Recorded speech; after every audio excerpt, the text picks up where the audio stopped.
우리나라에서 100세가 넘은 그리고 현재 103세가 된 철학자 김영숙 교수님이 아직도 건강해서 강의를 하고 또 책을 쓰는 이런 활동을 활발하게 하고 있습니다. 몇 년 전에 한 매체에서 인터뷰를 하면서 사람은 성장하는 동안 늙지 않아요. 제가 생각할 때 저는 인생의 황금기는 60세부터 75세까지라고 믿고 있어요.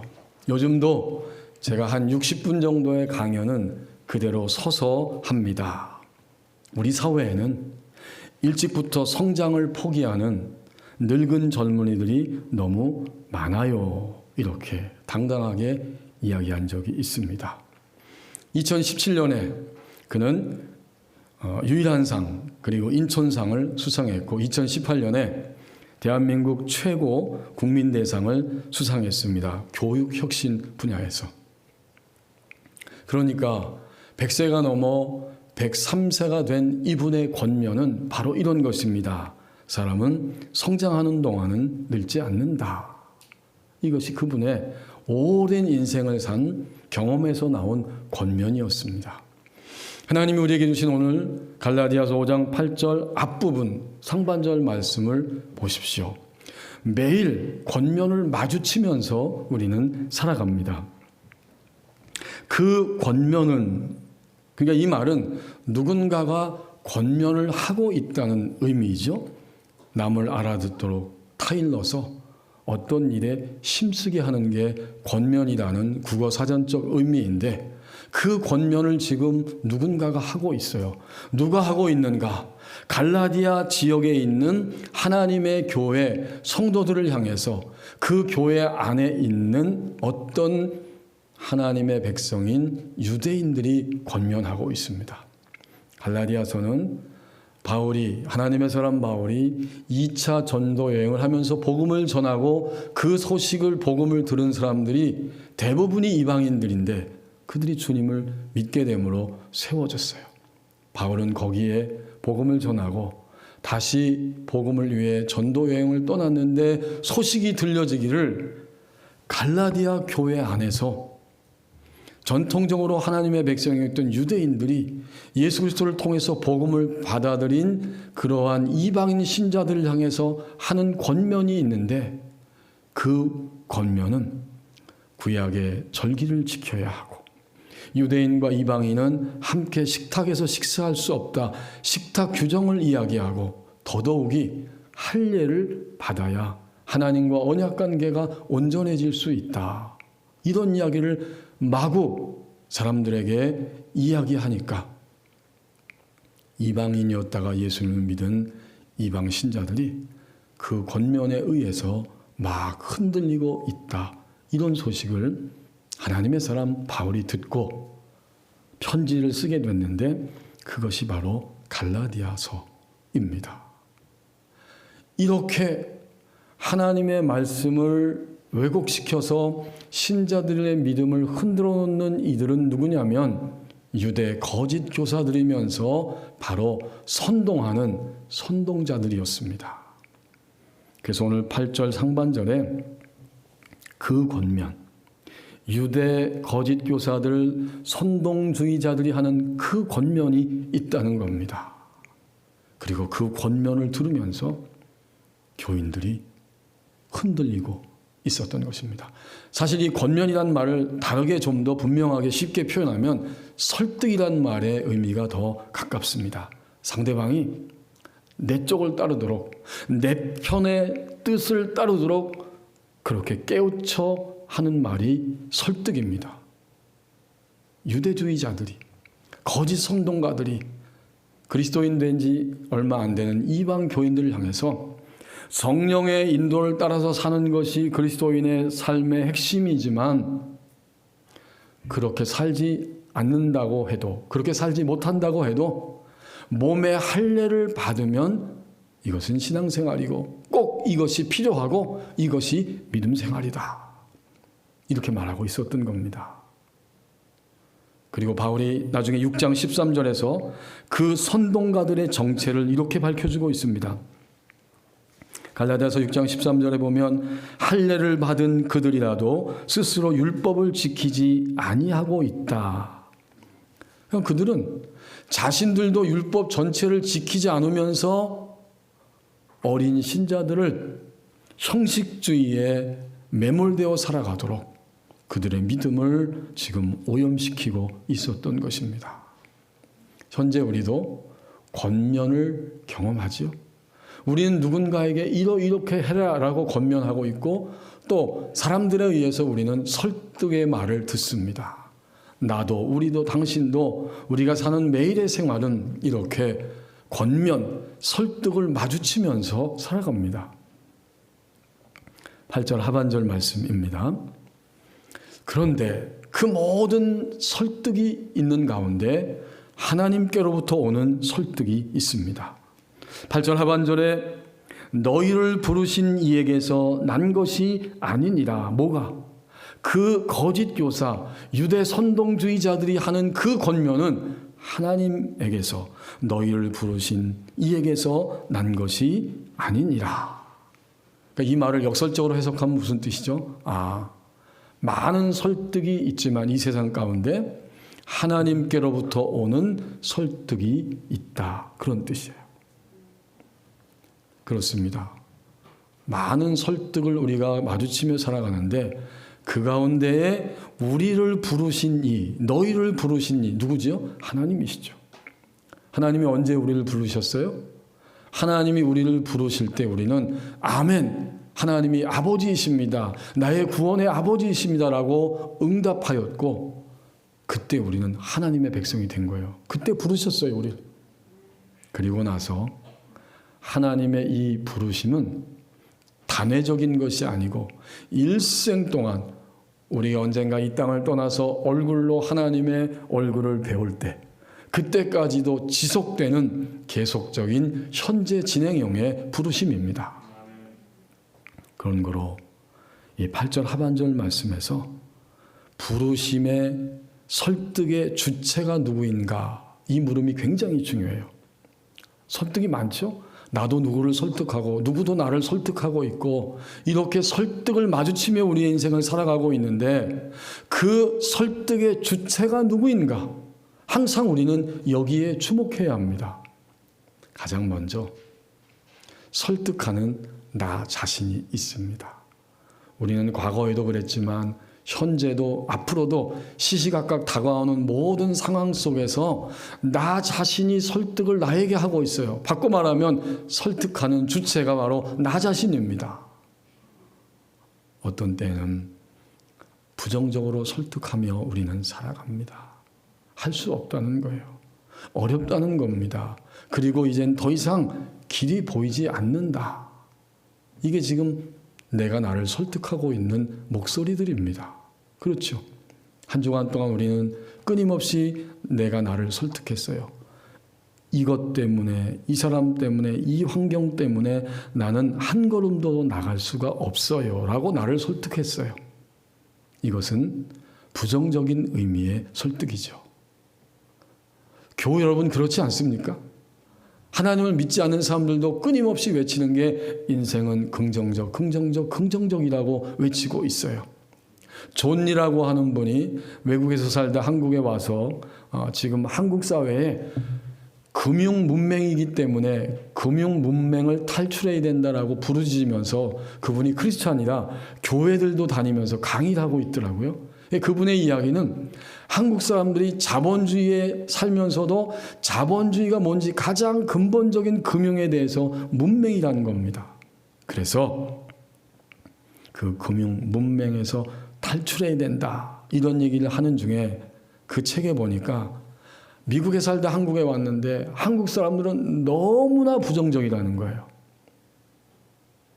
무조건 긍정적으로 살아가야 되는데 너무나 부정적이다.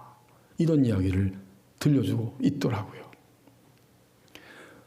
오늘 우리는 하나님 앞에서 신자로서 하나님이 계시기 때문에 나의 인생은 제대로 살아갈 수 있습니다. 이렇게 나를 설득하는 일들을 하며 살아갑니다. 그러니까 설득하는 나 자신은 부정적이고 비신앙적인 설득을 할 수도 있고 긍정적이고 신앙적인 설득을 자신에 대해서 하면서 인생을 살아갈 수도 있는 것이죠. 이렇게 설득하는 주체가 나 자신입니다. 두 번째는 악인들과 악한 영의 설득이 세상에 횡행하고 있습니다. 악인은 합리적이지 않게 사람들을 고통스럽게 하는 게 악인이죠. 그들은 끊임없이 그 악을 행하면서 사람들을 악으로 가도록 설득하고 있고 자신도 내가 다른 사람들에게 악을 행하고 있다라고 대부분 깨닫지 못하면서 끊임없이 악에 의해서 설득당하며 살고 있는 거예요. 이 악인들의 설득이 온 세상에 가득합니다.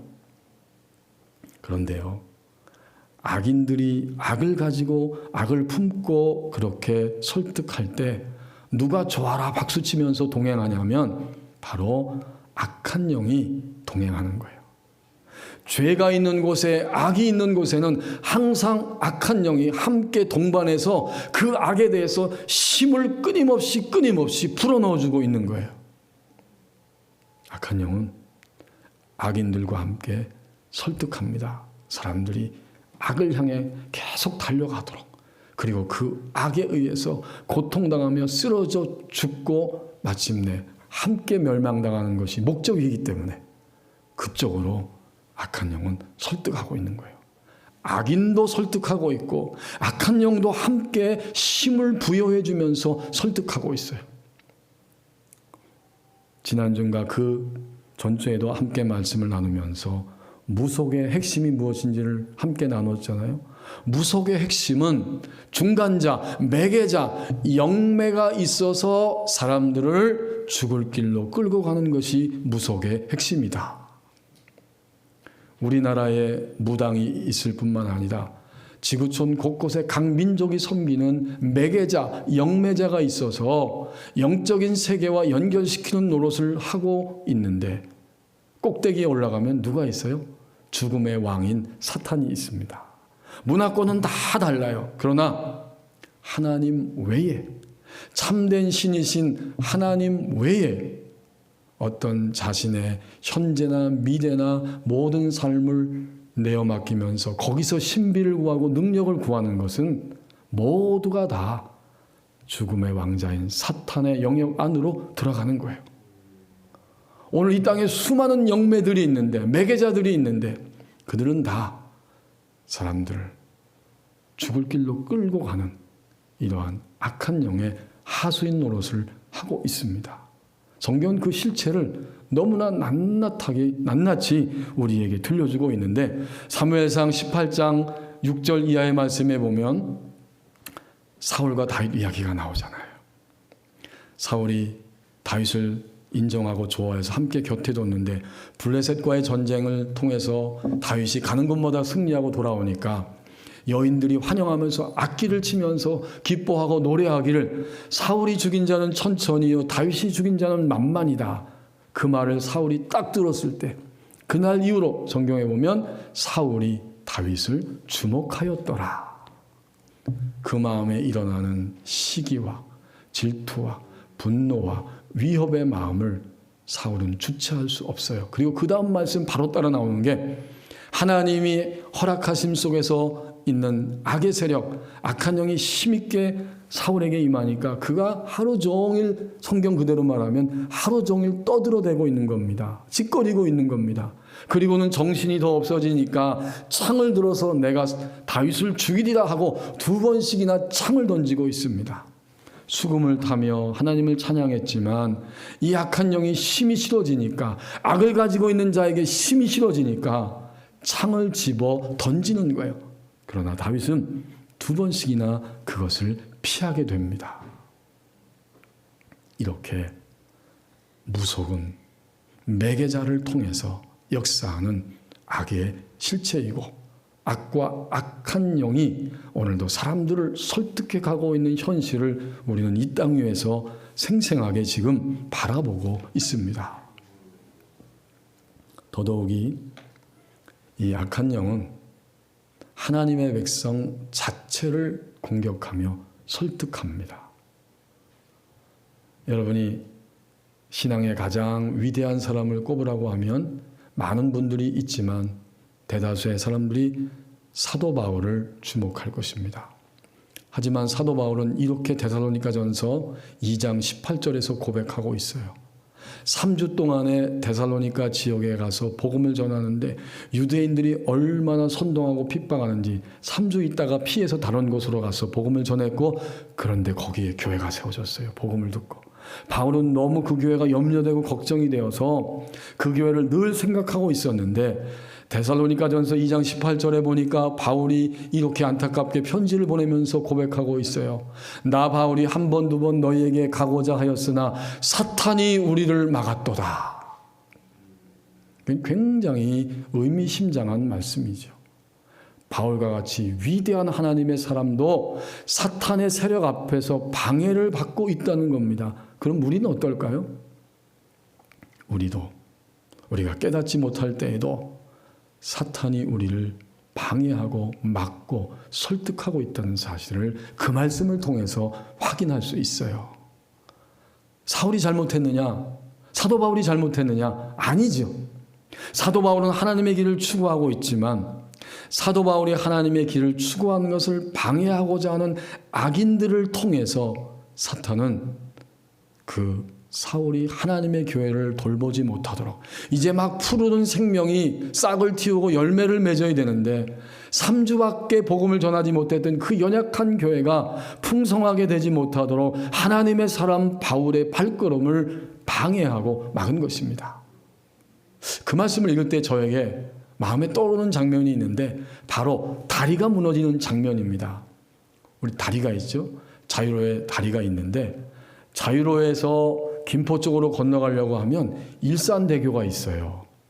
일산대교가 얼마 전까지는 통행료 안 받다가 또다시 확 뒤집어져 가지고 통행료를 또 어쨌든 받고 있는데, 만약 그 일산대교가 무너졌다고 상상해 보십시오. 그러면 자유로에서 김포로 가기 위해서 직진할 수 있었는데 다리가 와르르 무너져 버렸어요. 갈 방법이 그 시점에는 없는 거죠.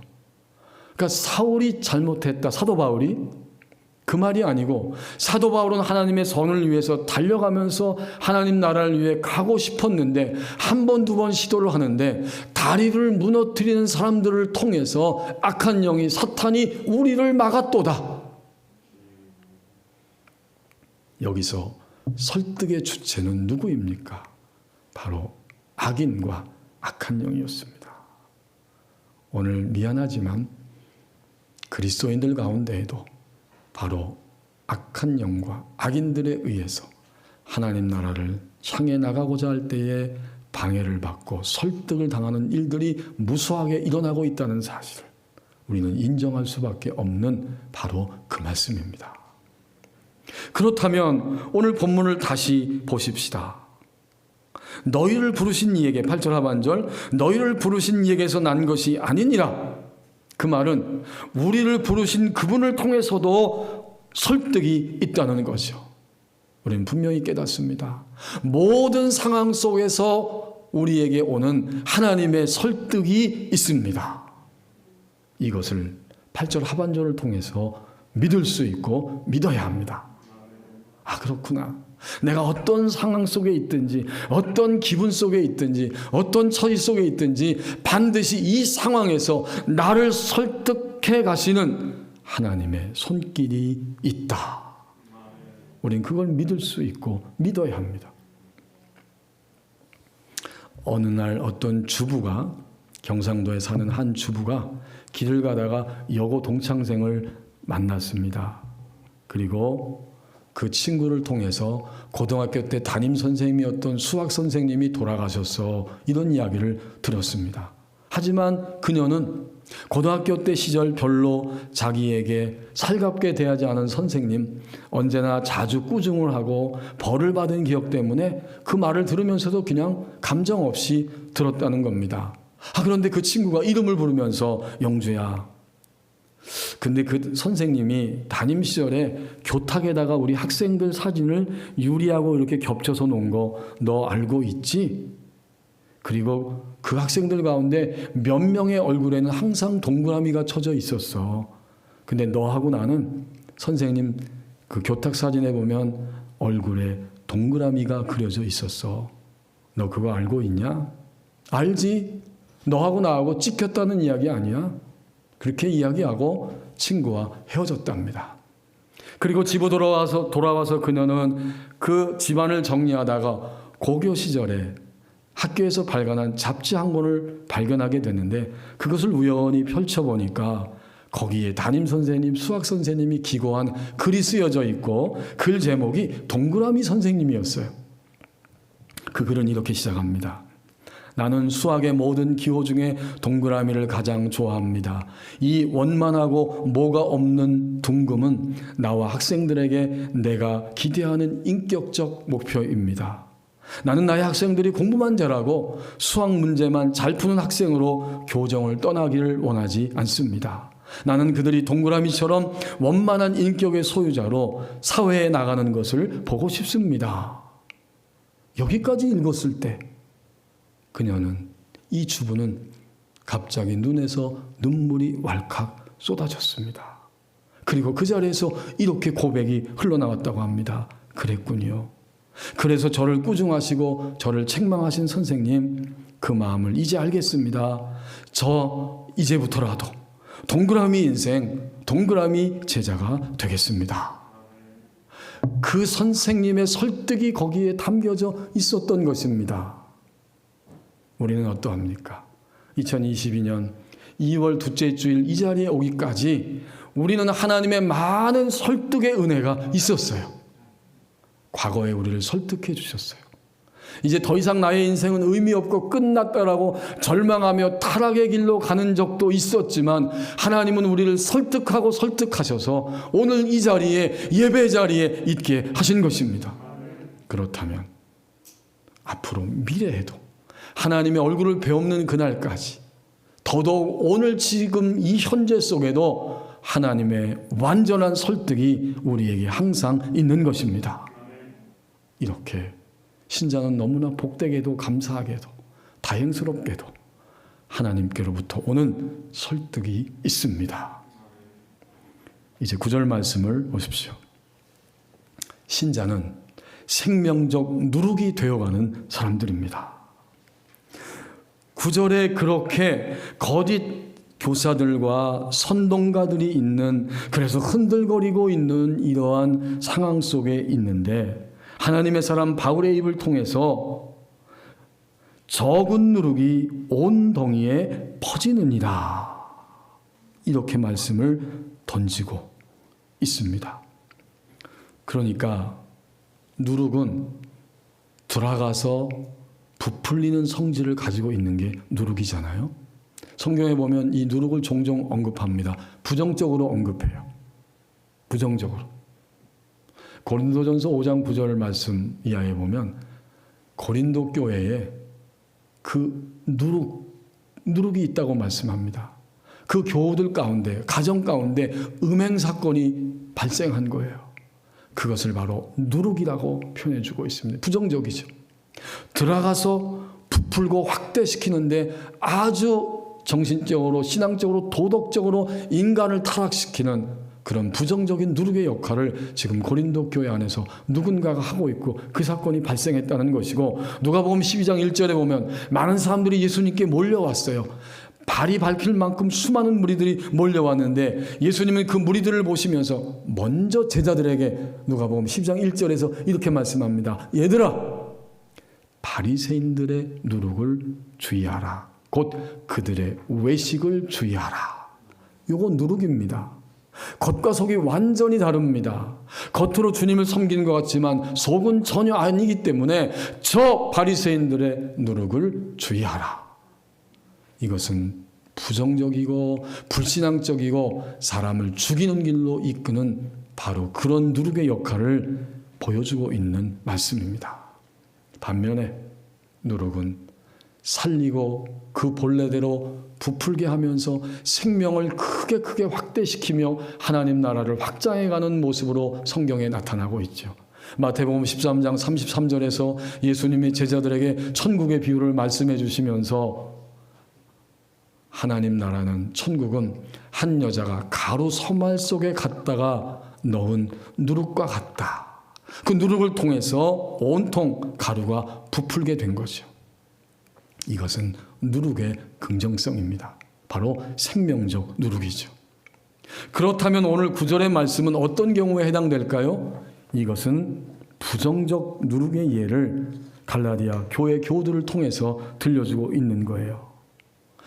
그 유대 율법주의자들, 선동가들, 하나님을 믿는 것은 이제 생명을 받은 것이기 때문에 그 안에 하나님의 영이 우리 안에 들어와 계셨고, 그때부터 그의 일생은 갈라디아서 5장, 6장에서 계속 설명하고 있는 것처럼 그리스도인의 일생은 그 안에 생명을 시작하신 성령님의 인도를 따라서 살아가는 것인데, 이 본질은, 핵심은 놓쳐버리고 무시해버리고 단지 절기를 준수하고 음식 규정을 지키고 더더욱 강조하면서 할례를 받으면 그것이 믿음의 전부이고 모든 것을 다 덮어버릴 수 있는 것이다 라고 사람들을 잘못된 방향으로 끌고 가는 그 누룩들이 거기에 있었다는 사실이고, 그 부정적 누룩에 의해서 갈라디아 교우들의 마음이 지금 휘청거리고 있었다는 것을 보여주시면서 신자는 생명적 누룩으로 점점 살아가는 것이다. 이 말씀을 구절을 통해서 우리에게 알려주고 있는 거예요.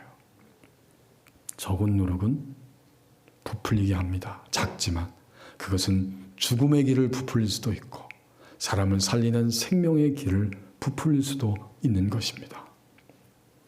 그렇다면 오늘 우리는 누구입니까? 우리는 이미 누룩의 역할을 하고 있습니다. 이건 부정할 수 없는 사실이에요. 가정에서, 직장에서, 교회 안에서 우리는 이미 누룩의 역할을 하고 있어요. 생명적 누룩이 되어가는 것이 신자의 모습이라고 하면 어떻게 그렇게 할 수 있을까요? 이미 8절에서 확인했죠. 모든 상황에서 하나님이 주시는 설득이 있다라는 것을 믿을 수 있고 믿어야 합니다. 그렇다면 생명적 누룩이 되기 위해서 그 다음에는 어떻게 하면 됩니까? 우리는 하나님이 주시는 그 설득을 구해야 합니다. 오늘도 하나님은 나의 설득, 나 자신의 설득이 있고 악인과 악한 영의 설득이 있는 세상에서 반드시 하나님의 설득이 있기 때문에 하나님의 설득을 구하라는 거예요. 구한 다음엔 어떻게 해야 되죠? 원리적으로 굉장히 쉽습니다. 하나님 주신 설득이 왔어요. 그러면 하나님이 주시는 설득을 따라가야 합니다. 그때 우리는 어느새 생명을 확산시키는 생명적인 누룩의 사람으로 이 땅 위에서 살아갈 수 있게 됩니다. 2010년 칠레에서 산호세 광산에서 세계적인 붕괴 사고가 일어났던 것을 우리는 지금도 아마 기억할 수 있을 것입니다.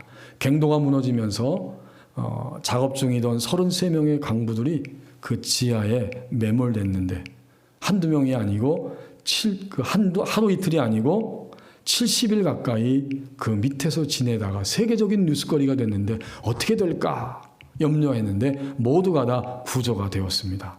한 명의 희생자도 없이 구조된 것도 굉장히 기적적인 사건인데, 더 놀란 거는 그 갱도에서 나오는 모든 광부들, 구조 당시에 사람들이 지치거나 막 사경을 헤매는 상태가 아니라 아주 밝고 건강한 모습으로 거기서 나왔다는 거예요.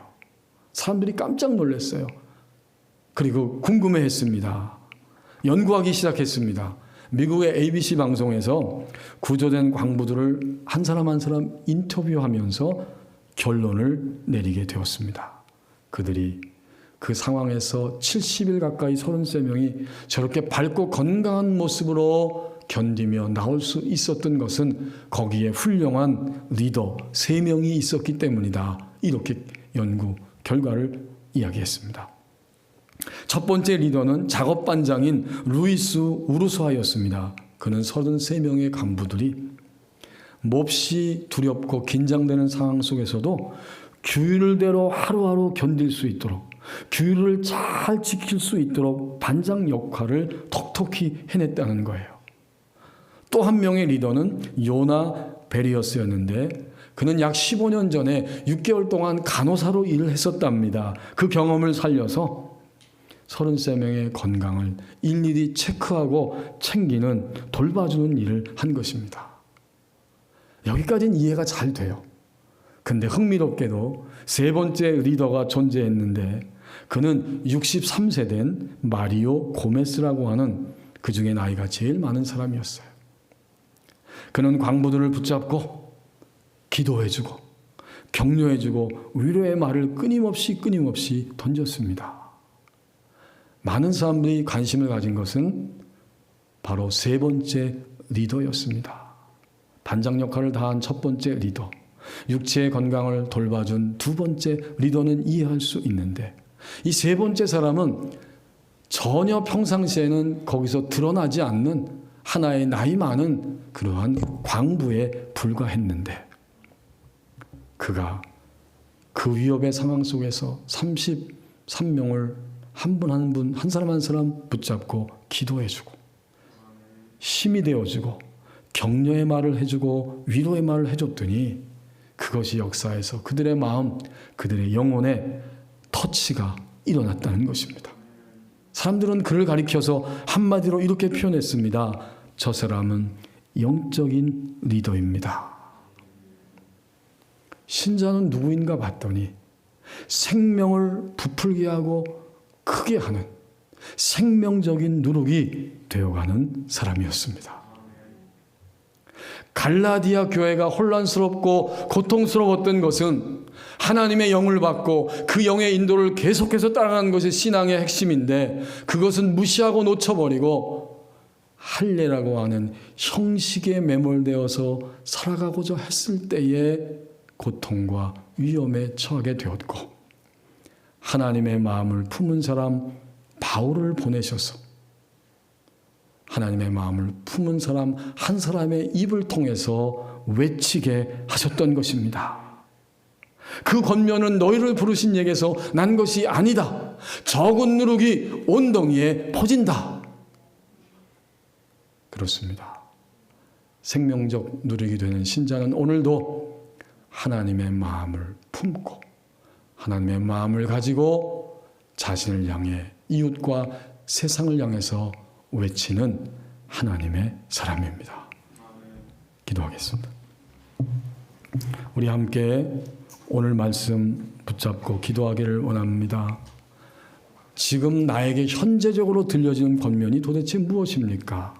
하나님이 주시는 권면, 설득이 있습니다. 이 설득을 듣게 하시고 믿게 하시고 구하게 하시고 따르게 하옵소서. 마침내 생명적 누룩의 사람으로 되어가기를 원합니다. 네, 함께 기도하시겠습니다.